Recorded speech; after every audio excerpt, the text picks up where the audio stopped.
Empire.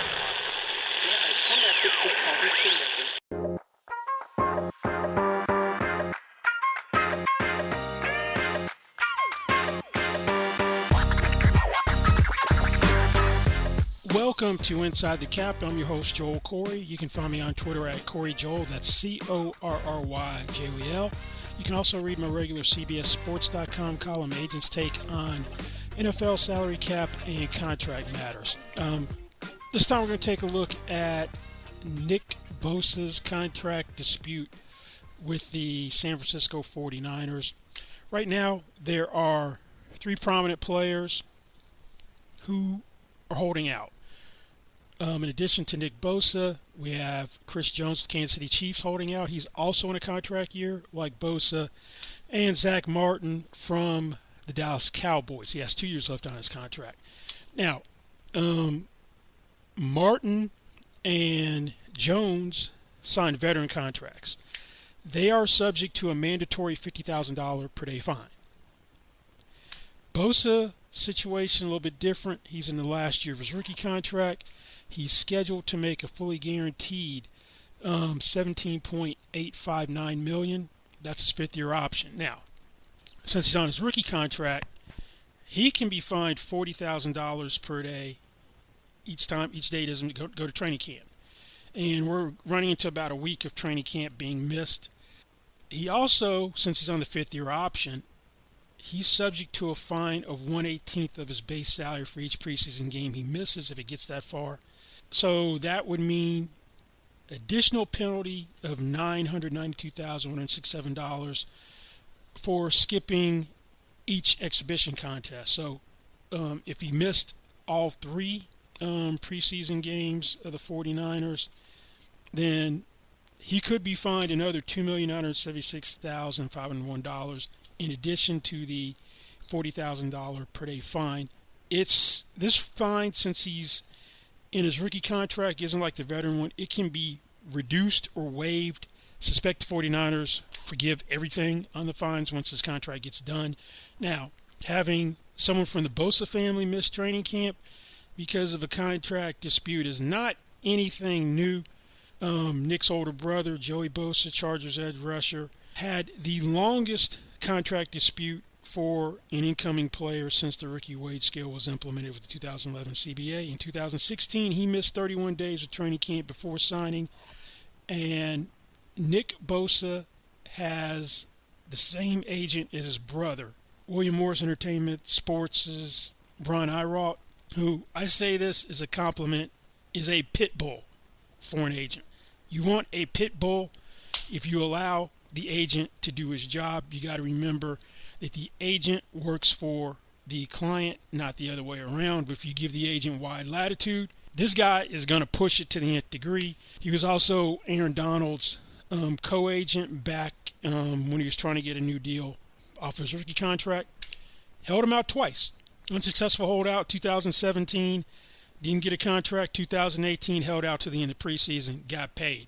This guy is going to be relentless. And if you're trying to maximize what you're worth, he's got a good guy to do it. Now, John Lynch, the GM of the 49ers, characterized this as a complex deal. Now, he didn't provide a timeline for when he thought a deal would get done, but said the parties had good lines of communication and are working hard to reach an agreement. Now, I'm pretty sure that Iraut is trying to do what he did for Joey Bosa. Now, when Joey Bosa signed his extension in 2020, it was 5 years, $135 million, averaging $27 million per year, had $102 million overall guarantee, $78 million fully guaranteed at signing, made him the highest paid defensive player, highest paid non-quarterback, most overall guarantees at the time, still is for a non-quarterback, had the most money fully guaranteed at signing for a non-quarterback. Right now, highest paid defensive player and non-quarterback is Aaron Donald. The three-time NFL Defensive Player of the Year. Last year signed a $95 million contract last June. Didn't have to give any new years. Just ripped it up like it didn't exist. That's something you don't see too often. Deal average is $31,666,667 per year. That's probably the benchmark he's looking for. Now, Bosa deal that IRAW did, 8% increase over what was the standard for the highest paid quarterback at the time. The ink was barely dry on what the Browns did with their edge rusher, Myles Garrett. He became the first $25 million per year non-quarterback. 8% increase is what Bosa got over Garrett. IRAW's probably like, hey, should at least be that because I got the better Bosa. Now, there's some things that Nick Bosa's done that Joey hasn't done. He's got a league-leading 34 sacks over the last 2 seasons. Elder Bosa never was Defensive Player of the Year. Nick Bosa is the reigning Defensive Player of the Year. He had a career-high 18.5 sacks last season. He was named first-team All-Pro by the Associated Press. That's something that Joey Bosa's never done. When Joey Bosa got played, he was coming off of an 11.5 sack season and was named to a second Pro Bowl in his 4 seasons. So he's probably thinking minimum 8% increase. And I wouldn't be surprised if the idea has been I want to be the first $35 million per year non-quarterback. I'd be looking to do that if I were in his shoes. Now, if you just give him the 8% increase, that gets you to $34.2 million. That's an 8% increase over Donald's deal. Now, 49ers probably looking at it a little bit differently. 49ers have reset positional markets. They did that with George Kittle, and they did Fred Warner. Probably don't have an issue resetting a positional market for Nick Bosa. Now, with Kittle, tight end market was pretty stagnant. And a couple weeks into training camp in 2020, signs a 5-year, $75 million extension, averaging $15 million per year. Highest paid tight end at the time was Austin Hooper, signed with the Browns in free agency that March, $10.5 million per year. It's basically a 43% increase over where Hooper was. And $40 million in overall guarantees and $30 million fully guaranteed at signing. Those both at the time set records for tight end. Now, Warner in 2021, first linebacker to hit the $19 million per year mark. And he got his deal right at the start of training camp in 2021. Deal average is $19.045 million. That was a 5.81% increase over the highest paid off-ball linebacker at the time, which was future Hall of Famer Bobby Wagner, with the deal that he signed Seahawks in 2019. Aaron Donald, highest paid defensive player, highest paid non-quarterback. He's not an edge rusher, interior defensive lineman. Highest paid edge rusher, and this is probably what the 49ers, at least initially were looking at, is, well, we're going to pay you more than T.J. Watt, so we're going to work off of T.J. Watt. We want to work off of T.J. Watt. And T.J. Watt in 2021, after a hold-in which lasted basically all the preseason, signed a 4-year, $112.001 million extension that averages $28,002,750 per year. It has a non-quarterback record, $80 million fully guaranteed at signing. So they're probably thinking, yeah, T.J. Watt's the appropriate deal we're working from. Agents thinking Aaron Donald. Now, I got to side with the agent on this one, just because if you look at who's been the highest paid defensive player over the past 10 years, it's normally an edge rusher. If you look at the end of the season past 10 years, Mario Williams from the Bills, 2013, was highest paid defensive player. 2014, J.J. Watt. Texans, 2015, Ndamukong Suh with the Dolphins, interior defensive lineman. 2016 and 17, it was Von Miller. He was a franchise player and was the highest paid defensive player from the Broncos. Khalil Mack in 2018 and 19 with the Bears. Nick Bosa, highest paid defensive player in 2020. T.J. Watt in 2021. than Aaron Donald in 2022, interior defensive lineman. So the only two interior defensive linemen that have been the highest paid defensive player at the end of any of the last 10 seasons, Sue in 15, Donald in 2022. You got 8 guys who weren't interior defensive linemen, so edge rushers rule that.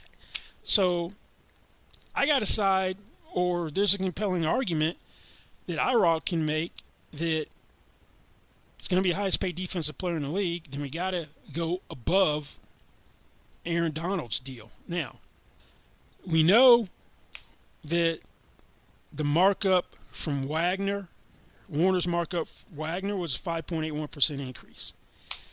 And we know that IROC, Joey Bosa, 8% more than Myles Garrett. So to me, you're working off this Aaron Donald deal, $31,666,667 per year. Then the range for this deal should be, if you take the Donald deal with the Warner increase, basically puts you $33.5 million per year. You take the Joey Bosa increase, you're basically at $34.25 million per year, although the agent's going to say it should be a bigger increase because I got the better Bosa. So I really put you at that range. The deal should be between $33.5 million per year and $34.25 million per year to me. They shouldn't have a problem agreeing on contract length for a couple of reasons. IROC did a 5-year extension with Joey Bosa. So he's obviously comfortable doing a 5, although TJ Watt did a 4-year extension. And the Warner deal and the Kittle deal, both 5-year extensions. There should be common ground. So I'm thinking whatever is done will be a 5-year extension. So there are going to be 5 new years added to the contract. Now, how are you going to get this what's the cash flow going to look like? That's where you could have more obstacles. That Bosa deal, very player friendly. IROC's going to want to use that as a template for Nick Bosa. And if you look at the cash flow after each respective year, Joey Bosa was at 31.4% of his new money after the first new year, 47.1%, 64.92% after the third new year, and 81.21% after the fourth new year. That's pretty strong. Kittle's doesn't come close to that, neither does Warner's. Kittle's after the first, second, third, and fourth new years, he's at 28.93, 45%, 61.33, and 80%. 26.99%, 41.19%, 61.67%, and 80.83% after each of those respective new years. So maybe the fair thing to do is you just take a look at those 3 deals and you just average out what the percentage would be after each year. So it won't quite be what the Niners had with Kittle and Warner, and it's not going to quite be as player friendly as Joey Bosa. That's going to put you at 29.49%, 29.42% after the first new year, 44.75% after the second new year. Both those figures are pretty much in line with where Kittle was after his first and second new year. You're at 63.02% after the third new year. That's better than anything that the Niners did with either Kittle or Warner. And then you're at 80.8% of the new money after the fourth new year, which would put you pretty much in line with Warner. Now, there's some other things about this deal you have to factor into the equation. Basically, most of the money in the first 3 years, I don't mean new years, 23 through 25, is probably going to be fully guaranteed at signing. There won't be any guarantees after 2026. So this deal, given the magnitude of it, you're going to have new records for overall guarantees. There's going to be more than $102 million in overall guarantees to beat his brother's amount, and more than Watt's $80 million fully guaranteed. I don't see how you get a deal done without that. Now, from a structural standpoint, Niners used a signing option bonus structure with both Kittle and Warner. I expect that to be the same thing with a Bosa deal. Now, an option bonus is basically signing bonus that's usually, it's like an additional signing bonus that's paid in the second or third year to exercise a later years in the deal. Signing bonuses, option bonuses, are treated the same way signing bonuses on the salary cap. So they're prorated or spread out evenly over the life of a contract for a maximum of 5 years. But that begins in the year they're exercised. So if you had an option bonus in 2024, and usually there's a window like first few days of the league year, like first to fifth day, that in this case be 2024 league year, it'd be prorated 24, 25, 26, 27, 28. 28 would be the option year. You'd be picking up a 28 year, which are prorated through that year. Now, when you have this structure, you're probably not going to have a big cap number in the option year because you got the bonus proration. The cap number starts to go up in 2025. Now, what I don't know with the 49ers is how much cap room they're going to want to create this year with the Nick Bosa deal. They got about $10.1 million of cap space according to the NFLPA's data. Biggest signing bonus for non-quarterback is Aaron Donald's $40 million from his 2018 extension, and Joey Bosa had a $35 million signing bonus in 2020. They wanted to keep his cap number the same as his option year salary, then he's going to set a record for a signing bonus. If not, then it's going to be lower. One thing that you are going to have in this deal is big per game roster bonuses, because that's something that the 49ers do in their large contracts. And by that, I mean there's going to be a certain amount that you get for each game you are on the game day roster and you're active. There's a 48-man active roster. There's a 53-man roster. If you're in street clothes, you don't get the money. If you're active, you get it. I remember Colin Kaepernick had $2 million worth of per-game roster bonuses annually, and there was one year he lost about $1 million because he was hurt in the per-game roster bonuses. It's not going to be that large. You've got Trent Williams, his deal, which made him the highest-paid offensive lineman in 2021. He had $750,000 of annual per-game roster bonuses. That works out to $44,117.65 per game. Deebo Samuel has the same amount of annual per game roster bonuses in the new years, and for Bosa they would be in extension years. Javon Hargrave, $750,000 in annual per game roster bonuses in his 4-year, $84 million contract. Killen and Warner have $500,000 of these per game roster bonuses, and the main benefit of these roster bonuses is it's going to save the Niners some cap space and also cash if a player is hurt. Now, taking all this into consideration, what would the contract look like? We're talking 5-year contract extension. I'm going to say $34 million per year is what it should be. Whether it actually is when it's done remains to be seen. It's going to be 170 of new money. It's going to be 187.859 million over the 6 years. I'm going to peg the overall guarantees at about 115 million. Which means that you're not going to have all the money in year 4 fully guaranteed. There's going to be a substantial portion of the year 4 guarantee, of year 4 being guaranteed. 92.5 fully guaranteed at signing, which would essentially be the cash in the first 3 years. For those cash flow percentages, you basically have $50 million of new money through the first new year, 76.5 million of new money through the second new year. You'd be about 106.5 through the third new year, and that would mean after 3 years the deal is averaging 35.5 million per year. Then 137.5 million of new money after the fourth new year. This deal should get done. Something has to go really wrong for there not to be a deal between the 49ers and Bosa before the regular season starts. No need to ring the alarms right now. Wouldn't be surprised if this thing gets done before the first preseason game. That was around the time that Kittle's was done. The Niners' first preseason game is August 13th. Kittle signed his deal August 15th in 2020. And it really doesn't matter when it gets done as long as Bosa isn't missing regular season time.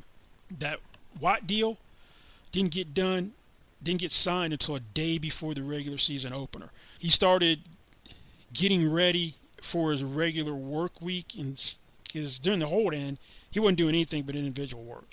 He's going to meetings, but he started preparing like he was going to have a contract when they were doing the preparation for the regular season opener.